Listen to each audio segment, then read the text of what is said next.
Dear Maria, it is an honor and a pleasure having you with us today in this roundtable with the President of the Assembly of the Parliamentary Assembly of the Council of Europe. And it is a great pleasure and honor that you were awarded with the Václav Havel Award. The first question I wanted to address you is, why are you a politician? Well, first of all, thank you so much. I mean, this is the greatest honor I've received in my life, and I take it as a recognition for the work and struggle of millions of courageous Venezuelans that love freedom. And the answer is easy, because I ended up in politics because I can only conceive my life living in freedom and in Venezuela. And it was denied for us. So I never thought I would do this. I was going to follow my father's steps.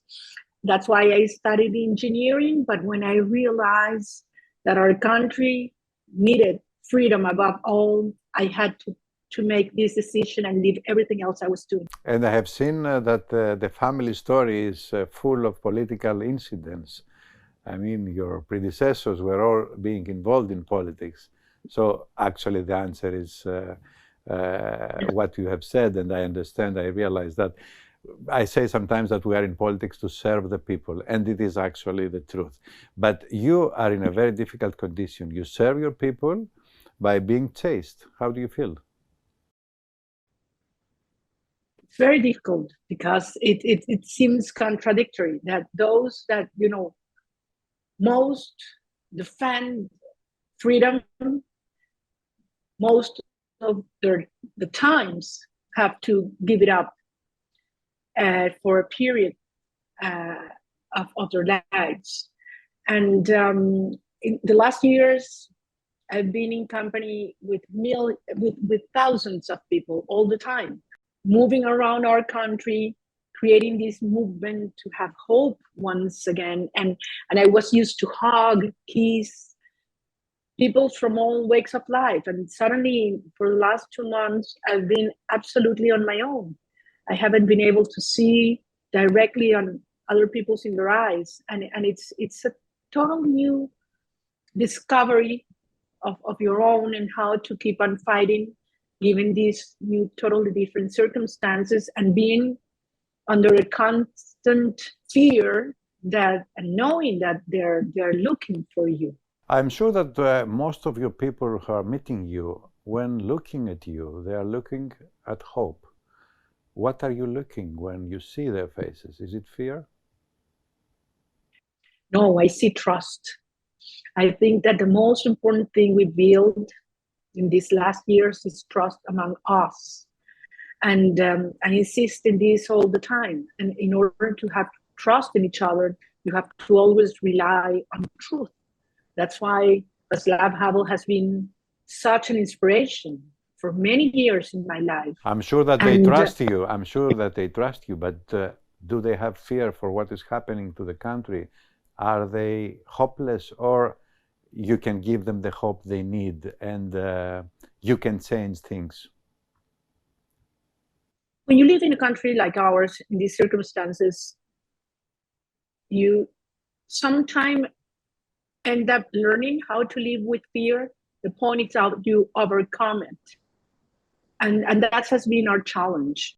And the fact that we realize we're such a huge minority, and that we've been able to do what many people told us was impossible, has brought that trust in our own. So yes, of course there's fear, because we are facing a cruel tyranny that has no scruple to torture them and abuse women. But at the same time, we have realized how powerful we can be if we organize and come together around a common goal. Do you think that there is a close end to the road that you have chosen? I mean, are you optimistic that things will go better for your country? Because, as I have heard, and we all know, that almost 1/3 of the population of your country flew out of Venezuela. Oh yes, I am absolutely confident that Venezuela will be free. We've been fighting against this regime for over 25 years, but we've never been so powerful, and our strength hasn't been so big such as it is right now. I mean, what we did on July 28th, it's an epic event that divides history before and after. I mean, we proved what a huge majority we are. We defeated the regime by a landslide. It was 70-30 on their extreme circumstances. It means that in a free election, this would have been at least 90-10. So now we are stronger than ever, yes, facing a regime that the only thing that has left is violence, and they are entrenched behind the top brass of the military, but every day that goes by, they lose more and more support. So we need to move ahead, and we need international consciousness of the huge opportunity Venezuela is facing today. Did you ever felt that all these are in vain? Never. There have been moments where I felt lonely, sometimes tired, sometimes in face of injustice or cowardice. It's really hard to overcome it, but never in vain. On the contrary, I feel very much inspired with what I've seen as a reaction of our people here and even abroad, those who have left. You know, some ancient Greek philosophers have said you may know everything, or you may believe that you know everything, or a lot of things. You may be educated, you may have wealth, but if you want to be in politics, you must have overall character. And character is what makes the difference.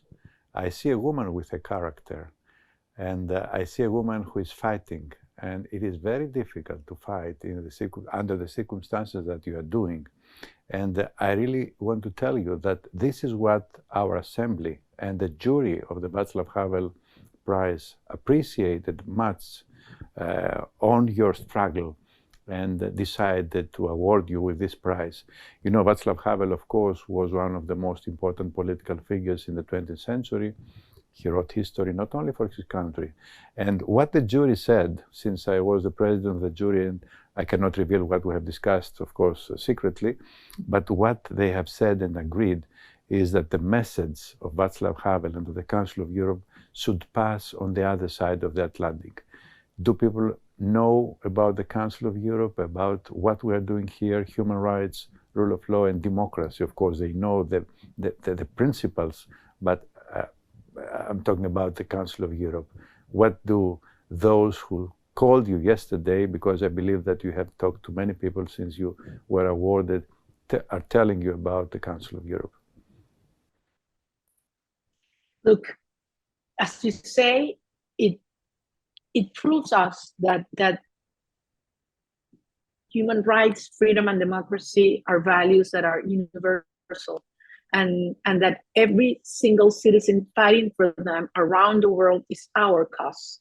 It is the same cause. It is the same struggle. And at this point, for us to know, and for Venezuelans to know that you support us, that you understand what we're going through, that we're not alone. It's so powerful, and I want to convey this message. I mean, sometimes people might think that we're so far away that this could not resonate to people that are in hiding or in prison, but the message reaches, and it has a very powerful effect. And it's in my case, in my life. When I was very young, I remember I followed Lech Walesa, and Havel. As I said, I had this piece of paper where someone I really love wrote down those words of Havel, and I have them. And you see some pictures, perhaps, of these last years, and you will see the small paper there. And I had to live. I did live by them. So the distance of a great thinker and a great fighter and a society that didn't know we were going to face the same challenges is truly. It is very exciting to see how far away we live and how close we are in the values we share. Yes, I see that the background is white. I understand that you are in places, I will not ask where you are, of course, But I will ask, and I want the people to know, why weren't you able to be with us in Strasbourg and receive personally the award?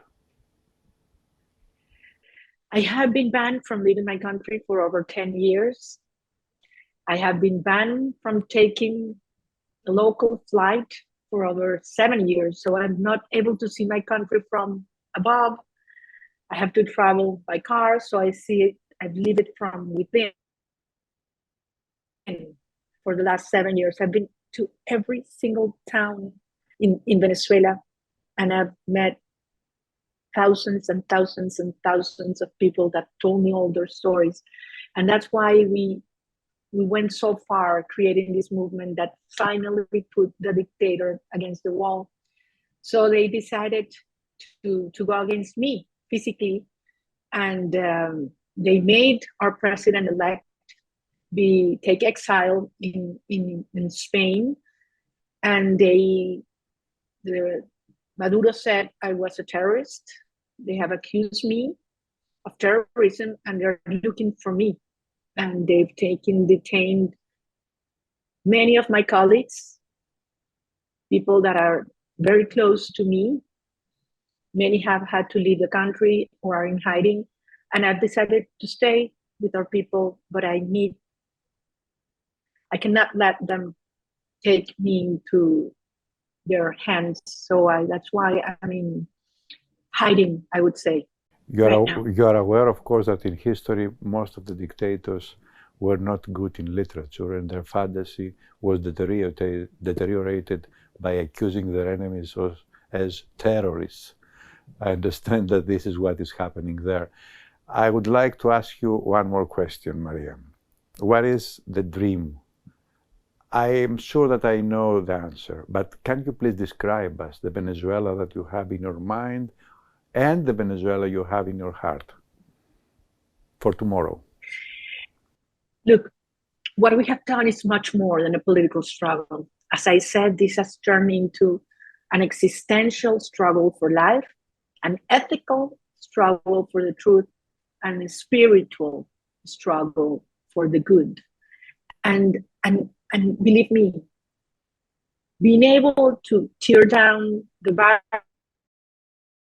barriers the regime had put into Venezuelan society for racial reasons, religious, economical, ideological, it was a very intense process, but we did it. We did it.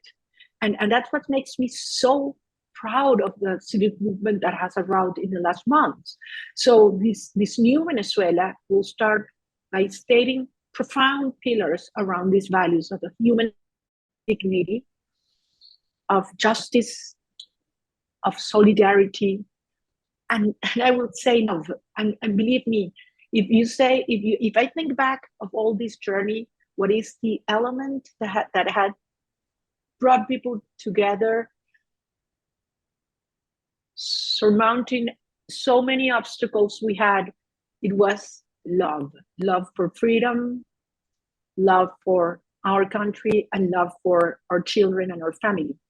So we'll have a new country, a new society in which the individual won't be humiliated by those in power, where we have opportunities for all, where I want to see our kids being able to develop their talent and be responsible for their lives. And we can, I know we will turn Venezuela very fast from a country that today has not one institution standing up in a strong democratic society in which those who have left will come back to work hard, honestly, productively, to take advantage of the huge potential our country has. And I feel very proud to be part of this, and very lucky to have been born in such a moment in which we're changing history, and I think it's going to be for good. You know, Maria, I come from a country where we have long history, but on the other hand, in the 20th century, we had at least two dictators ruling the country, not for long, but it was for some years. The last dictatorship lasted for 7 years. And one day, out of a sudden, the dictatorship collapsed. Of course, it was an ethnic tragedy who came with this collapse, or because of the ethnic tragedy, they collapsed. I want to wish you that there will not be any more other tragedies to your country, and when they collapse, when democracy will prevail, not only your dreams, your personal dreams, but your struggle, what we have done, your idea of the idea of democracy will help the people of your country to live a better life, the life that they deserve. There is a poem, Mayakovsky, Rational. He wrote, his last poem was about his fantasies, and among others, he wrote that I have no white hair in my heart, meaning that he is dynamic, he is always young. And on the screen now, I see a young woman who is dynamic, fighting for what we are fighting here in Strasbourg. I want to thank you, and I want to make one more wish. Next time we meet, let's meet in Strasbourg, like what happened with Vladimir Kara-Murza. You are aware, you were there, that Vladimir was awarded. He was in jail when he was awarded, but 2 years later, he was here to address our assembly. This is my wish to you, and of course, you have the last words to end this round table. Well, I will compliment your wish, Theodoros. I hope that the next time we meet, I can have you here with Vladimir, with Afik, which is out of the prison in Azerbaijan, and Babutsa. And you will see a vigorous society that has learned to value freedom more than any previous generations, because we lost it. And I know we'll turn Venezuela into a true partner of all democracy and freedom lovers in the world, and have a country where never again a tyranny will destroy a family or a life. And I know that will happen soon. You will be welcome here. And I once again want to thank you, and want to thank the Council of Europe. This is the greatest honor of my life. This, inspires me even more. And I accept it humbly in the name of millions of courageous Venezuelans that will fight until the end. Thank you very much. Maria, this is the best invitation I have received since I was elected as a president. And why is this the best? Because there is a precondition in there, and a hope, democracy in your country. Thank you so much. Thank you so much for being with me today. Thank you. Thank you, Oprah.